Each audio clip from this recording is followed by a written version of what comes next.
you must stay at home. There was a real sense of fear amongst rough sleepers that they were going to get left behind somehow.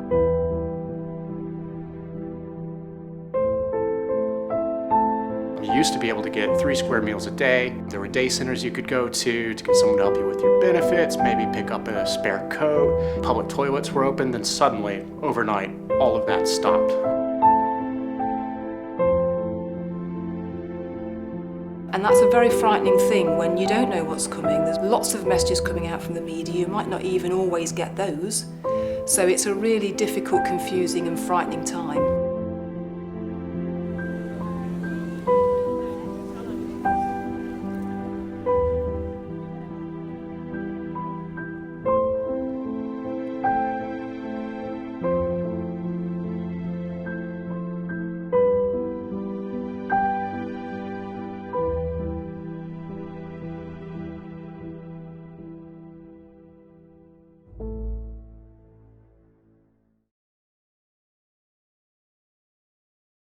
Any sort of international crisis at this level is unprecedented, and we knew as a city that our response had to be appropriate for everybody, including our most vulnerable citizens in the city. And obviously some of our most vulnerable citizens are those who face severe multiple disadvantage or SMD. Everyone is meant to be off the streets, right? So there was just this absolutely mad dash scramble to try to put this plan into place. And I mean, of course, there were difficulties and growing pains, and there were some excellent people behind the scenes that were setting up all of the infrastructure.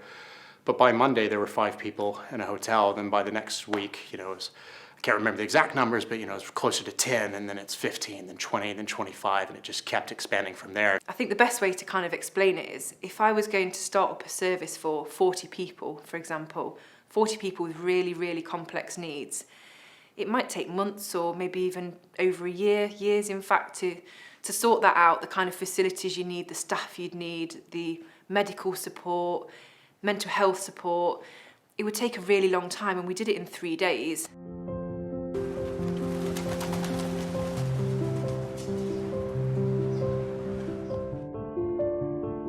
We had 2 hotels that we put individuals in.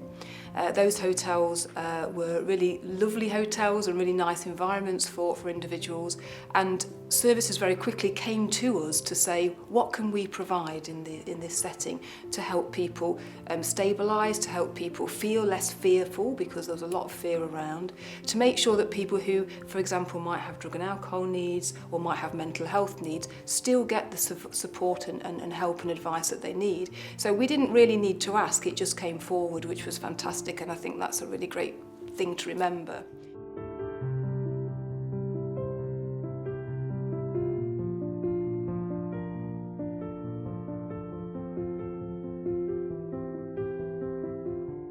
The hotels really became kind of a one-stop shop for all of the needs of people experiencing severe multiple disadvantages. So they're homeless health nurses that were able to sort out your healthcare needs. You were getting your meals there. They were arranging mental health assessments for people that had, when they were on the streets, it was completely impossible to pin them down or to get them to a set appointment. Suddenly the assessments were coming to them. By having them in particularly those 2 hotels, it enabled them to get registered with GPs and to start to address their needs.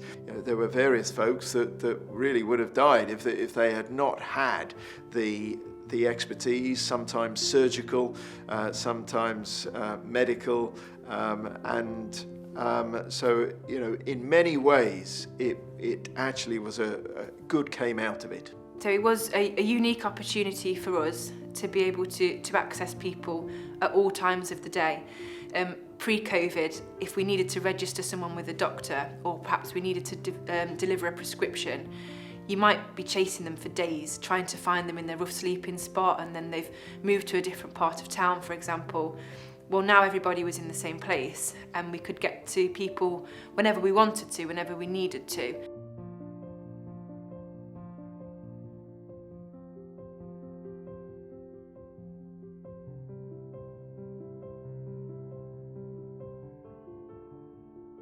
Some of the more innovative things that happened is we had our colleagues from Nottingham University hospitals say we have an ability to come to the hotels and offer screening, so they could offer hepatitis screening and treatment.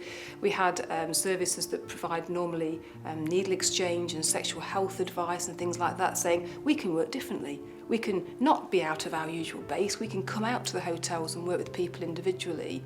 We had mental health nurses, so community psychiatric nurses, saying we can come and do sessions in the hotels as well. So it was very much, it felt that we had everybody pulling together in the same direction and thinking, we might not have done this before, but it doesn't mean we can't do it now. And that, I think, for Nottingham was something that happened really quickly, and we're working now to sustain. There's been a launch of something called the Nottingham City Wraparound MDT, where we're able to discuss cases of people with severe multiple disadvantages who are either rough sleeping or at imminent risk of rough sleeping. And we've got partners from all different agencies that try to come, sit around the table, and come up with a care plan that's not just deciding what needs to be done to this person, but is meant to be tailored to what do they want, what outcomes are they wanting to see in their lives, and then we try to come up with creative solutions of how we can make that happen for them. And that's the most exciting piece of work for me. We were putting so many people in one place that it would just be a disaster, and people would fight and they'd be taking drugs and they wouldn't, accept the support that we gave. And it could have gone that way, definitely, but it didn't. And it didn't because of all the different interventions that we were able to put in place, all the support and all the friendly faces, from things like the notes in the food bags all the way through to the real, clever medical stuff. We did all of it. We did all of it for people. And it's the best feeling to know that nobody got poorly, nobody died, and COVID actually gave people that step up to be able to move on with their lives and are now in their own accommodation and moving forward.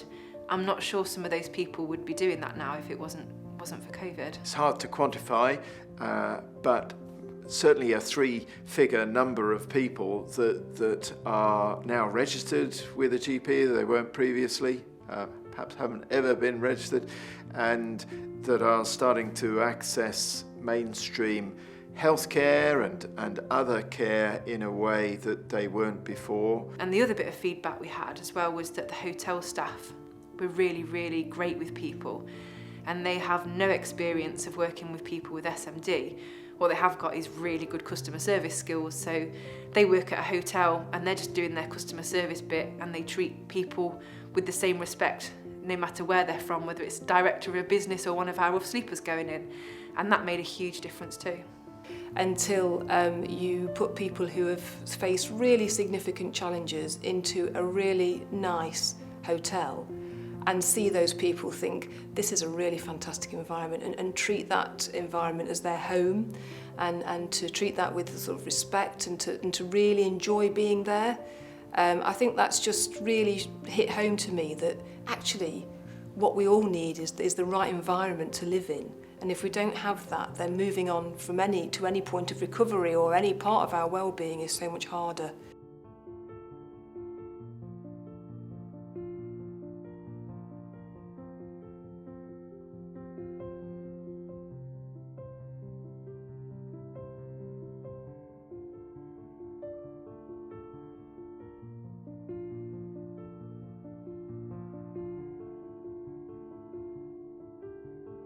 One of the difficulties is that because everyone had applied to a quite significant amount of the people who were rough sleeping at the time, there are people that would be declined by hostels that were being given a chance, regardless of what had happened in the past.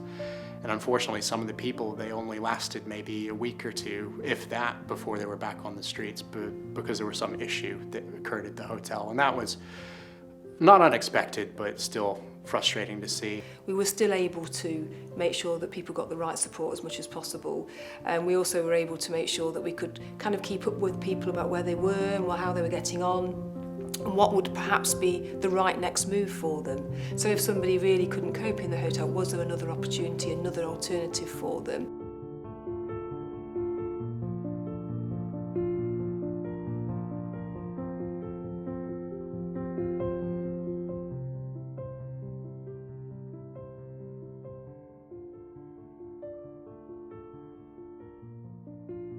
I I think what we've achieved is what our system has wanted to achieve for a very long time, but sometimes barriers that come between organisations in the way that services are commissioned or provided can make it a bit difficult sometimes for services to work in that way. But I think we've learnt so much from this process that we probably won't go back to working in quite the same way going forward. What this has done is flag how vital all the services are to helping people and working collaboratively to help us kind of move that forward for people and create something like this service, if you like, that was in the hotels moving forward, because we know it works now. Just open up the possibility of what people think the kind of standard of care for people experiencing severe multiple disadvantages is, what we can expect, because we've seen what we can do if we do our damnedest. So, you know, we've seen that we can house however many rough sleepers it was nationally. We've seen how much good can come out of it, and I don't think anyone ever wants to slip back to how things were previously. So it's kind of shown everyone what we could have been doing better all along. Everyone has definitely changed people's lives, rough sleepers' lives, for the better. But there's lots more to be done.